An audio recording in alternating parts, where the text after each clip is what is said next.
load. Right, so continuing our conversation from yesterday, we left off talking about the summary of the mechanism of the SN2 reaction. Now, we already said that it is a concerted reaction and that it is a reaction that leads to an inversion of stereochemistry. So, since that is the case, we are in a position to be able to speak more about what that means. We know about chiral molecules, and we also know that chiral molecules have varying types of configurations and stereoisomers. So in this case, the example we have before us is the example of a chiral electrophile, where you have an actual replacement of one of the hydrogen atoms with a deuterium isotope. Our nucleophile is the hydroxide nucleophile, and it actually attacks or initiates the attack on the electrophile, as is seen, affording us the substitution that is before you. Now, the resulting product is a hydroxy alcohol, or a hydroxy product, which is an alcohol. And in this case, the result leads to an inversion of configuration from S to R. We have already spoken about that, so we're not going to spend any more time talking about it. But what I would advise you to do is, once you get the slides, to do some practice and see if you can verify that this configuration has been inverted. All right, so taking a step away from the actual mechanism, let's give some attention to the actual thermodynamics of this process. Now, as you would have known by now, reactions occur because there is a driving force. There is always a reason why a reaction would take place. And that reaction is actually going to be afforded by the need for stability. So it is typical for reactions to occur based on a motivation of the actual components seeking further energetic stability than what they would have had initially. If you ever have a scenario where the resulting product is higher in energy than the starting reactants, that process is not favored. It may be accessible, but it wouldn't be a natural process. And so there are compounds that are available and are accessed, even though they are resulting higher energy complexes compared to their starting reactants, but those have to be manipulated and created synthetically. The conditions have to be formulated to ensure that that's possible.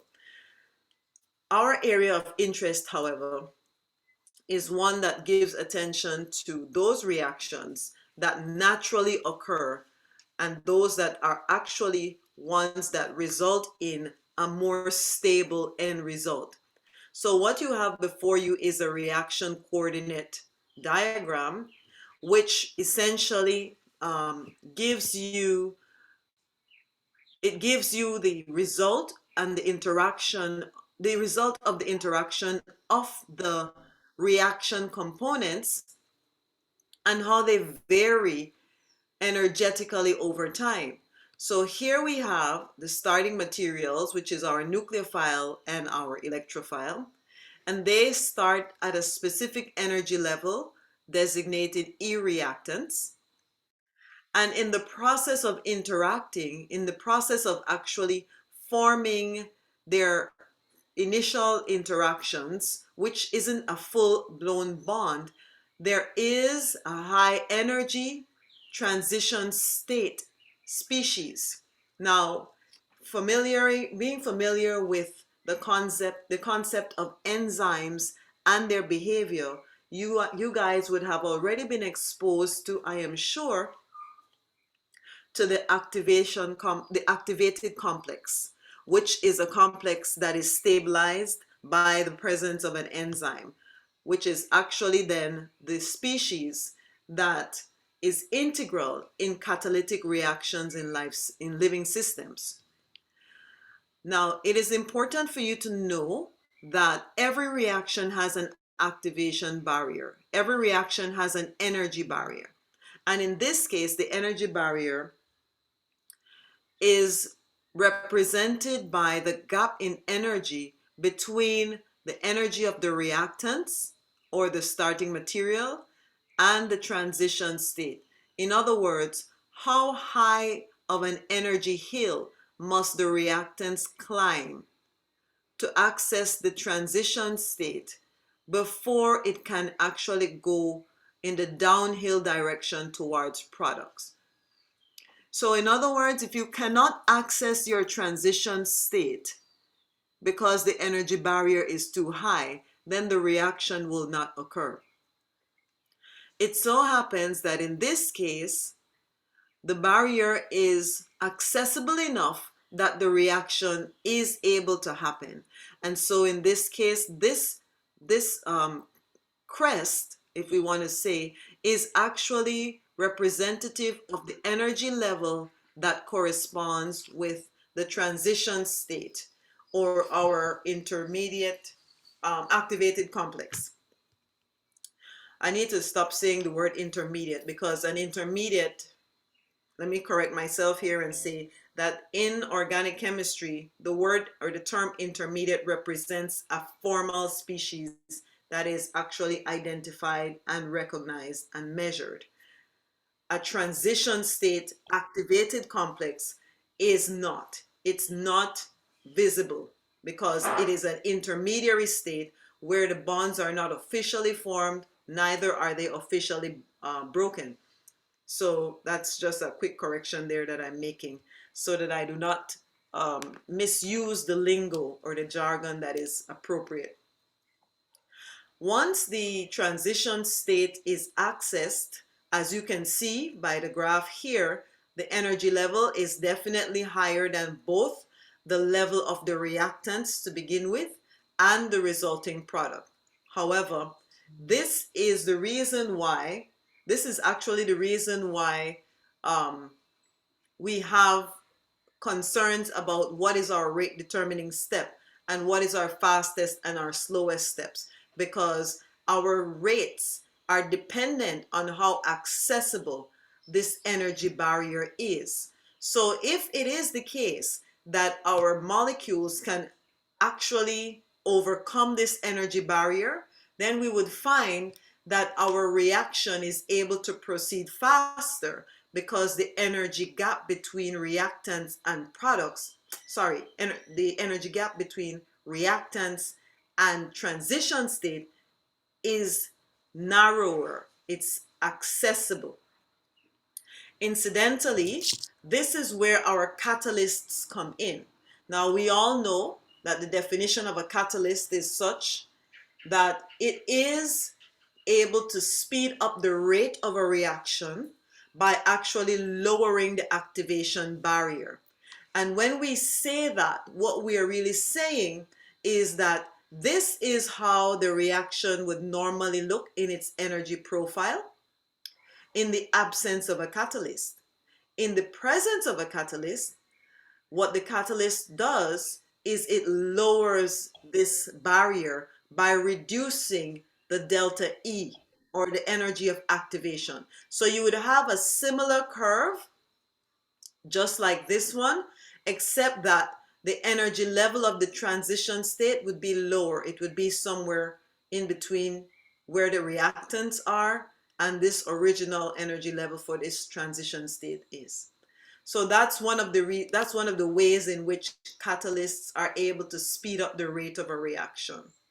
So that's just something for you to bear in mind, because we will be interacting with catalysts going forward. You would have encountered one yesterday when you were doing the virtual lab, so you know that it plays a role, obviously, in chemistry and in biochemical reactions. All right, so moving on, our transition state, once it is accessed, This represents the first part of your reaction. Sometimes it shows up in the form of a discrete step, and sometimes it essentially completes the step. So since this is an SN2 reaction profile, and we know that this reaction is a one-step reaction, the reaction coordinate diagram basically has one hump. Okay, the more steps the reaction mechanism has, the more of these energy humps would be present, and we will see that when we begin to encounter the SN1 reaction itself.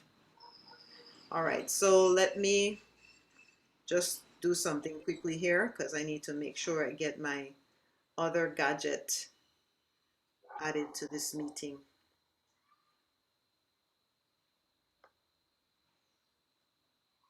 Just give me 1 second, guys.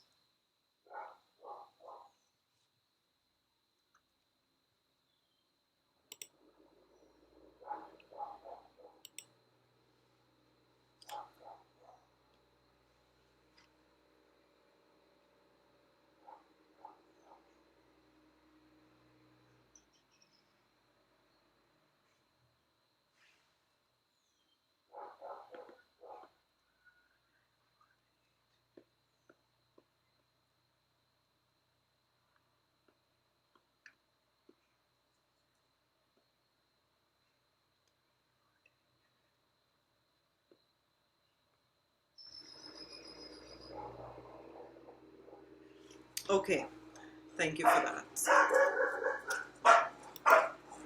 So as it is,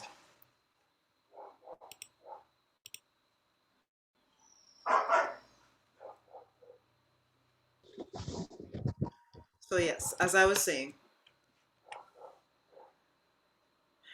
our activated complex, as you would have seen, is a trigonal bipyramidal geometry, and we saw it being displayed where you have a bimolecular transition state that actually includes two species. And so here it says that the complex requires an initial Klein energy as the orbitals encounter non-bonding forces during overlap. So we're not always depicting orbitals. It's easier for us to communicate in terms of bonds. And so that's what the convention is. But do not neglect to think of it in terms of, do not count what am I saying? Do not count the orbitals out, okay? Make sure that you know that they're there, and make sure you know that they are the reason why the reaction is happening in the first place. Bonds do not form on their own. They form through orbital overlap. So whatever energy barriers there are that exist towards a reaction occurring, those energy barriers actually result from energy gaps that exist between atomic orbitals or molecular orbitals. So in this case, what you see is a depiction of the filled orbital of the nucleophile coming with its electrons, preparing to overlap with the empty orbital of the electrophile, right? Because we know the electrophile receives electrons. And so there has to be a place where those electrons can go, and that actually is an empty orbital on the electrophile itself. And as they prepare to overlap, what you see is this intermediary species that affords this.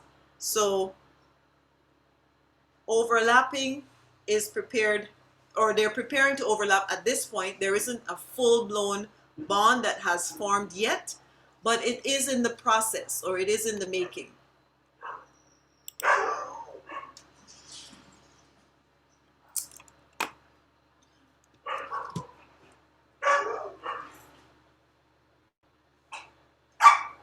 Right, so yes, so it is in the making, and as a result of that, there is There are non-bonding interactions that are occurring that mitigate that process. Those are part of what contributes to the energy gap that we just saw. In continuing our conversation about the rate then of the reaction, we know that one of the considerations in the rate of a reaction when we're looking at kinetics and thermodynamics is we have to consider the energy barrier. And we know that the energy barrier has a direct, or the energy of activation has a direct impact on how fast the reaction can occur. In the case of the SN2 reaction, because the rate determining step is actually inclusive of a bimolecular transition state, this bimolecular transition state informs us that our rate law is dependent on the presence of these two components. So in other words, the rate is influenced by the nucleophile as well as the electrophile. And so in other words, you can adjust one and you will see a corresponding change in the rate of the reaction, or you can adjust the other and you will also see a corresponding change in the rate of the reaction. So as it is here, you see that the rate law is equal to K, which is your rate constant, times the concentration of the nucleophile times the concentration of your electrophile. Both have to be present. Right? So then, let's look at some of then the reactions that can occur with various nucleophiles. The take-home message here is that stronger nucleophiles lead to faster nucleophilic substitution reactions. And as you can see, we have a list of nucleophiles present of varying sizes and varying compositions. But note that the common thing they all have is the presence of the same nucleophilic atom. So we have oxygen as our nucleophilic atom, but it is present in various types of environments.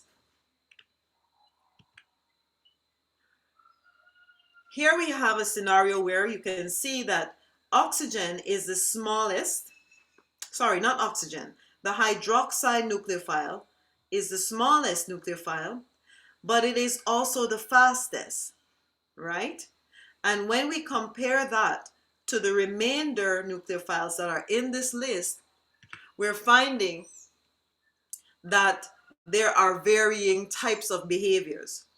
When our nucleophile is charged, as is in the case with the hydroxide, we see an increased rate for the SN2 reaction. When our nucleophile is neutral, as is in the case with the water molecule, we're seeing a significant reduction. Now, this has something to do with the fact that as we are changing the environment of our nucleophile, we are also changing the availability of lone pair electrons. Remember that nucleophilicity is tied to basicity, and basicity is dependent on the presence and availability of lone pair electrons. So the main difference that exists between this water molecule and the hydroxide molecule is that the hydroxide molecule has 3 pairs of electrons, while the water molecule only has 2 available pairs. Okay? Another impact on our nucleophilicity is resonance. So our resonance-based nucleophiles are generally slow to intermediate in their rates. You see a similar correlation in terms of basicity for conjugate bases of acids that have resonance structures. The more resonance structure a conjugate base has, the weaker the base will be. The less resonance structures that conjugate base has, the stronger the base will be. And so that's one of the differences that is seen here between, for example, the carbonate molecule or the carbonate ion and the hydroxide. Here we have the presence of resonance, and here we have the absence of resonance. All right. Of course, we are seeing it as well with the sulfate. So that's an important take-home message for you guys to be attentive to. When you are looking at a display of nucleophiles, these are some factors that you need to bear in mind. So then it says that the nucleophile with localized charge is stronger than the nucleophile with delocalized charge. And that makes sense because in a resonance structure, you really do not have full access to your electrons the way you would in a non-resonance based nucleophile, right? In a resonance case, you have your electrons, they may be available similarly in terms of the atom. The nucleophilic atom may be the same, but the electrons would be distributed over a larger space, and hence the charge is delocalized. And when it's time to actually undergo nucleophilic attack with an electrophile, it will not be able to do so as effectively because the charge is not concentrated in a resonance case. Whereas in a non-resonance nucleophile, what you have is more concentrated charge. So that basically translates into a stronger nucleophile. So we see an example here again with nitrogen. We saw the previous one with oxygen. Now the same thing plays out. In this case, we have the amide ion in this scenario, or the amide resonance form, where you have the lone pair electrons residing on the nitrogen. And then you can see a canonical structure here where your electrons are pretty much centered around the oxygen, and it has three pairs of electrons as is seen in this case. But even though it has those three pairs of electrons and that is ideal, the fact of the matter is that you have this positive charge that is pulling away electron density away from these electrons. So they still are not available because they have to now compensate for the deficiency that is caused there, as opposed to an amine where you have a dipole but you do not have delocalized charge. So you will have a dipole in the sense that you have a partial plus and a partial minus, but the electrons are pretty much centered on the nitrogen atom itself. In the case of the amide, the nitrogen electrons are not always centered on the nitrogen. So there is less availability of our electrons in that case. So then we know already that optimal reactions for SN2 depend on the substitution patterns of our electrophiles. And we know the take-home message is that the less substituted our electrophile is, the faster the reaction rate. So here it is before you. You see the methyl group is the fastest SN2 electrophile. And then that's followed by the primary substituted alkyl group, as well then as the secondary, and then it goes downhill from there. Tertiary substituted alkanes are not electrophiles that are used in the SN2 reaction. They just don't react. There's too much bulk. Okay, so this is something for you to make sure you flag, that the ideal electrophiles for the SN2 reaction are methyl, primary, and secondary, and that's that. Of course, the fastest will be the methyl electrophile. So let's look then at the other component that governs electrophilicity. We looked at sterics. We're now giving some more attention to electronics. and that is centered around our leaving group. So of course we would have talked about the anti-parallel correlation between our leaving group and basicity. No, that was with regards to nucleophiles. Sorry. We would have talked about that with regards to nucleophiles. Now we're looking at the same series of elements, but in the context of electrophilicity, where leaving group ability is concerned. So what we have here are the pKa's of the conjugate acids of these elements. So here we have, if we look at them, we have to now give some consideration to their acids. So here we have hydrofluoric acid, hydrochloric acid, hydrobromic acid, and hydroiodic acid. That's the easiest way for you to keep track of your leaving group strengths and abilities, right? So here we're seeing that the pKa's are pretty much going down, meaning that the acid is becoming much stronger as we are going down the group. Now, if the acid is becoming stronger as we are going down the group, what's happening is our conjugate, what is happening is the basicity of our conjugate base is getting weaker as we go down the group. So let's put it this way. Acidity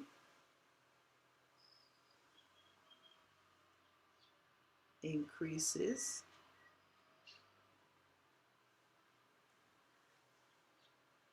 and as we are going down the group, basicity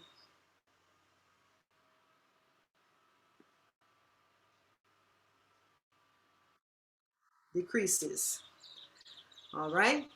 So then what that means is that our stronger bases are at the top. And if our stronger bases are at the top, then those bases that are at the top of the group are going to be more hesitant to leave. They're excellent nucleophiles, but they're poor leaving groups. So since we're saying that our basicity is decreasing as we're going down the group, what's going to happen is our leaving group ability is decreasing as we are going up the group. Leaving group ability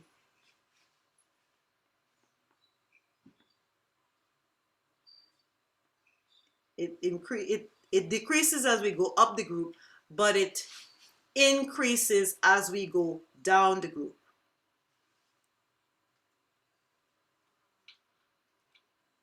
Down the group.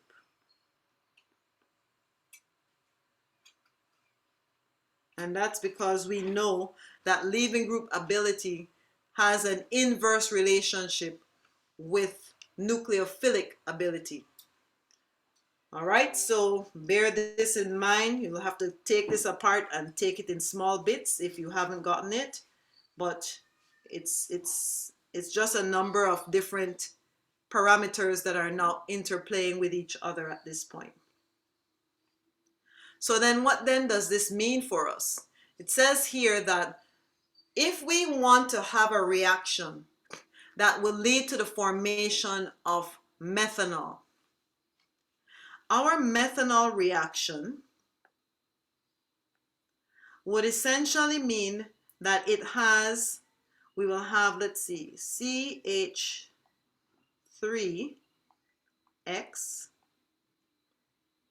all right? And it's going to come in contact with our nucleophile. And our nucleophile here is a hydroxide because we want to form methanol.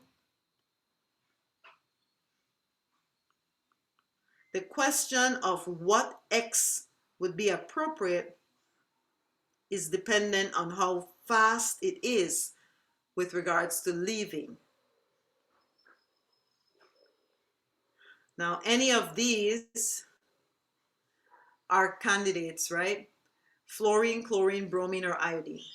But what we observe is that if our X is fluorine, the rate of the reaction is very slow. And the reason for that is because fluorine is poor at leaving because it is such a good base. The fluoride ion is such a good base compared to iodide. So it would be more hesitant to leave. And that then can show up in the form of a shorter fluoride bond, a shorter carbon fluoride bond. Whereas by the time you get to iodine,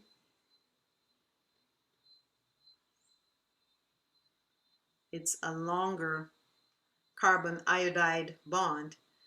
And of course, we said yesterday that there's an inverse relationship between bond strength and bond length. The longer the bond, the weaker the bond. The shorter the bond, the stronger the bond. And so this is translating into basicity and all these other factors.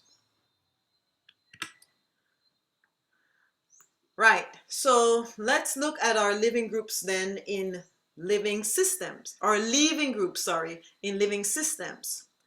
We have living systems that contain all kinds of leaving groups.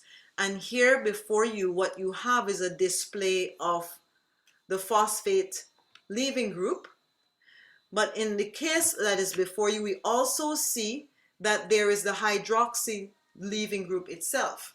Now, ATP is an active leaving group modifier in biochemical processes. When you look at a biochemical reaction, what you observe is that there is a constant movement of leaving groups being put on and taken off of the actual substrate itself. And really and truly what's happening is a competition between nucleophiles and leaving groups in terms of which one binds better and which one is more favored to dissociate from the substrate itself. And so this is an important interplay that's happening between these various classes of compounds and molecules, because what's happening in those chemical reactions is an exploitation of these parameters that we have actually been speaking about over the last number of classes.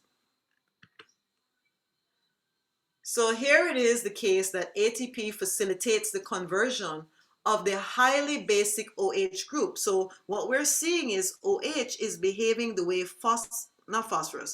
OH is behaving the way fluorine was behaving a few slides ago, in that it is a stronger base, right?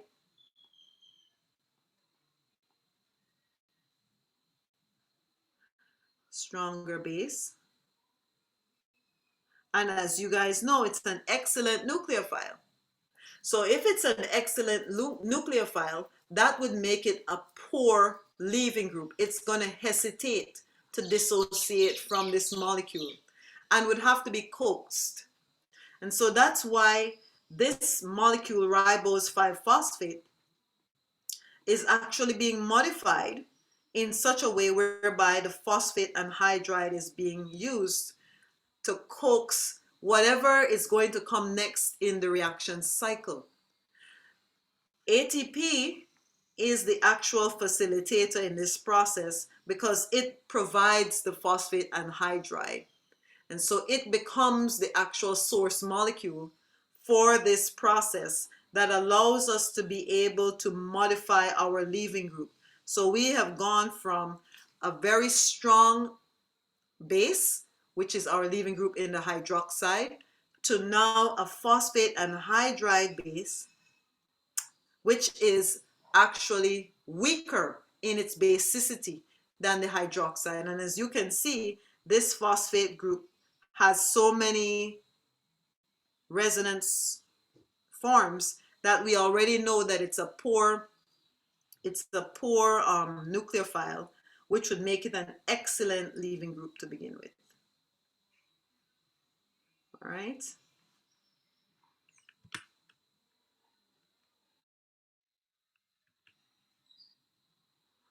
So here we've afforded the conversion of our OH group from a poor leaving group into a good leaving group in the form of the phosphate anhydride.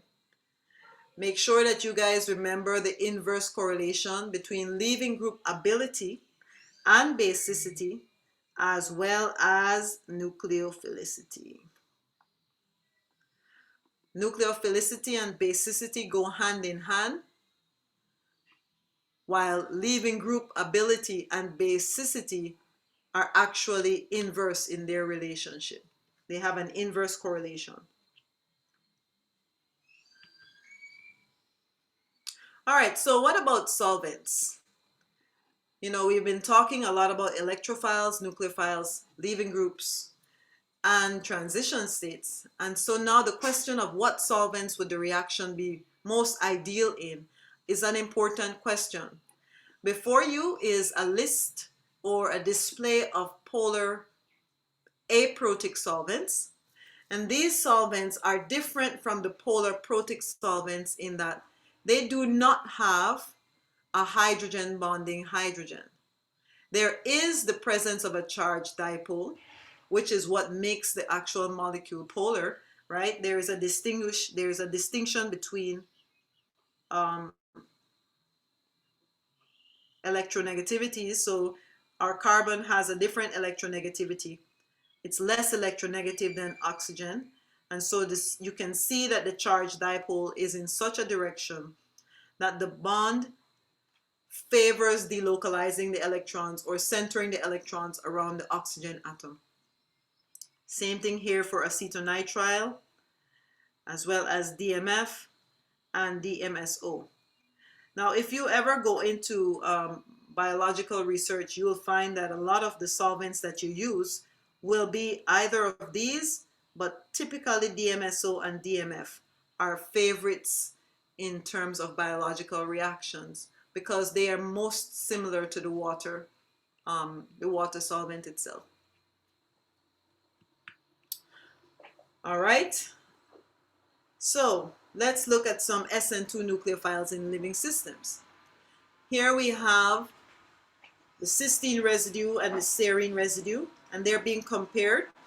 And what distinguishes them is the presence of an SH side chain as well as an OH side chain in the serine residue. Now, because the solvent is polar protic, we know that the inverse correlation relates or applies here. And this is one of those exceptional situations for chemists, but it's a typical situation for biologists.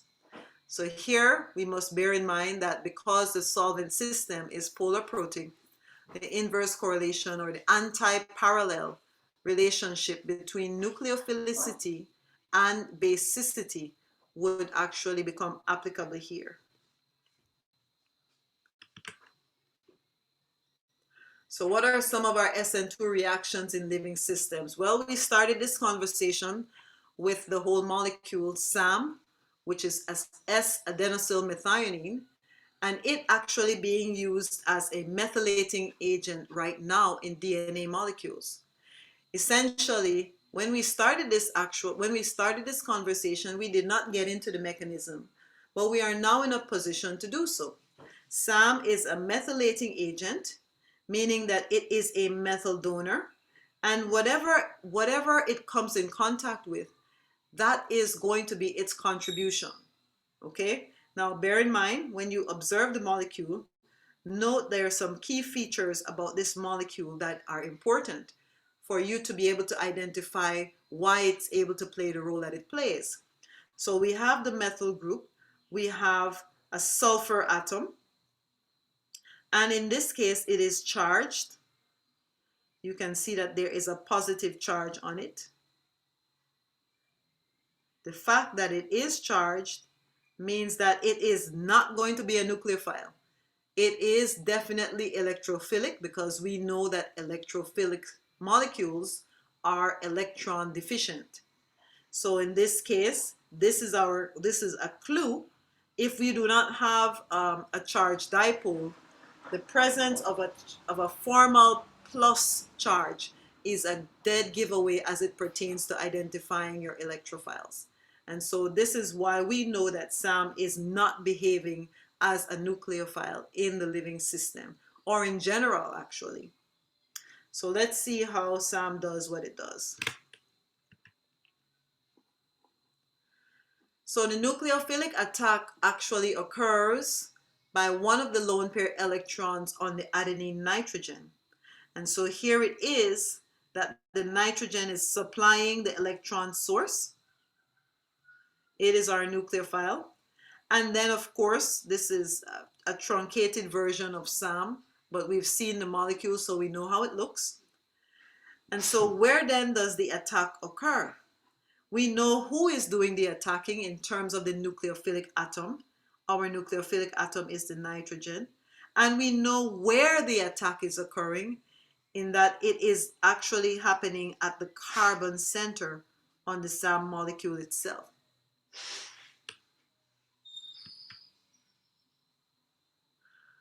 An important thing to note is that we said that SAM is electron deficient, and it is, as is demonstrated here with the presence of the plus charge. So I want you guys to see that the electron deficiency is most prevalent on the sulfur itself. This is where we are seeing our plus charge.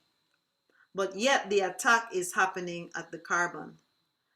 Now this could be one of those unique interactions that is actually afforded by the presence of enzymatic groups and other variable compounds that are present within the living system that give you specific reactions at specific parts of the molecule itself. Now, it would have been plausible for one to say that the attack would occur here at the sulfur. That's also a possibility. But this is a specific reaction that occurs in a specific living context. If we were doing this reaction in an actual lab, you would have to expect to see attack occurring at the sulfur as well as a possibility, while you would see attack occurring, so your nucleophile could attack at the sulfur as well as it could attack at the methyl group, because both of these elements are electrophilic. However, like I said, in living systems, there is a level of specificity that is afforded, and that is because of the presence of enzymes that are able to encircle molecules and lower activation barriers for one particular pathway while shutting off other pathways that are possible. In the synthetic system, that is not as straightforward. So you end up with a wider array of product possibilities. Okay, but here we are. At this point, we're not delving into why this reaction occurs the way it does. This would be something you would actually be discussing in your biochem classes. But for us, our focus is to identify the nucleophile, see where the nucleophilic atom is, and here it is. See where the electrophile is. Oh dear, I made a mistake. See where the electrophile is in terms of what the molecule is and where the electrophilic center is. So in this case, the electrophilic center is the carbon of the methyl group that is attached to the SAM molecule. You can see that the resulting product is a methyl substitution. So let's see what's happening in the background. First of all, you have a catalytic base that's deprotonating our nucleophile, right?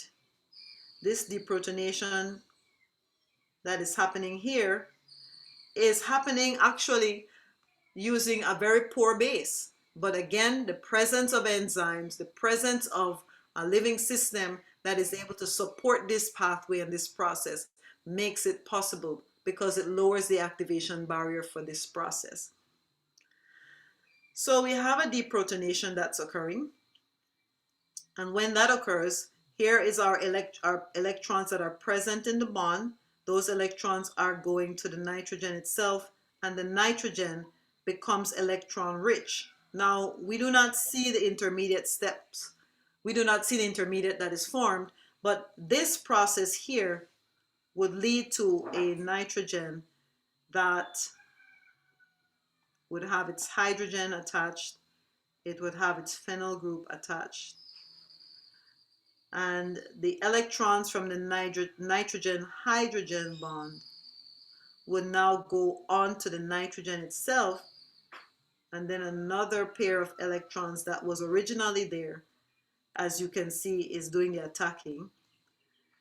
And then, of course, the base, the catalytic base, would have acquired the hydrogen that was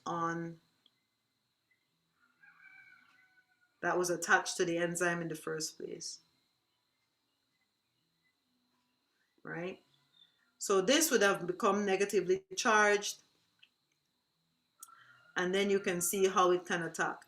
But what is being done here in this mechanism is everything is being done in one step, so you do not get to see this intermediate. And like we said, the nucleophile, the SN2 reaction is a concerted one-step reaction.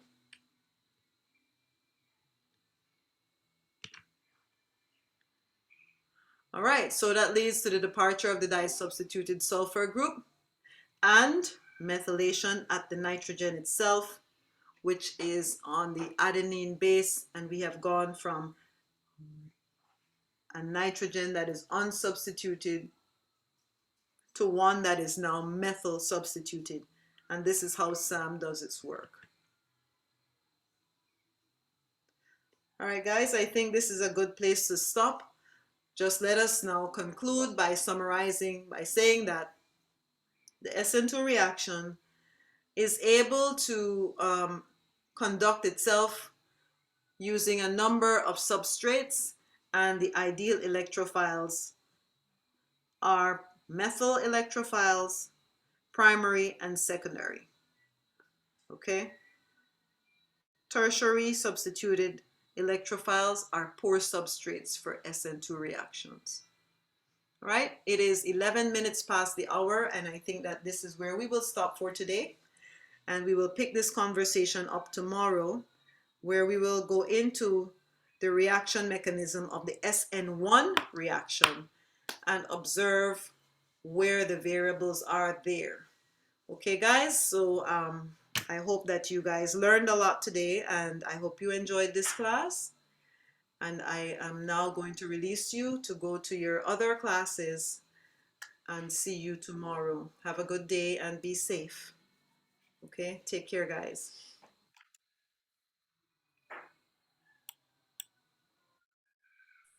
Take care, miss. Bye. Thank you. Bye bye.